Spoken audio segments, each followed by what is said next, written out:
So, last weekend, my neighbor asked me to dog sit her golden retriever, Max, while she was out of town. I thought, sure, easy enough. Feed him, walk him, play fetch. Piece of cake. When I tried to feed Max, he just stared at me with those big, soulful eyes and didn't touch his kibble. I called my neighbor, and she casually mentioned, "Oh, I forgot to tell you. Max was trained by a former opera singer. He only eats if you sing the national anthem." I laughed, thinking she was joking. But after an hour of trying everything else, I figured, why not?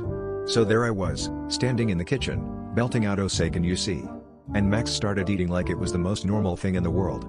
My friend Dave popped by to return a lawnmower and found me mid-anthem. He just nodded sagely and said, "Well, I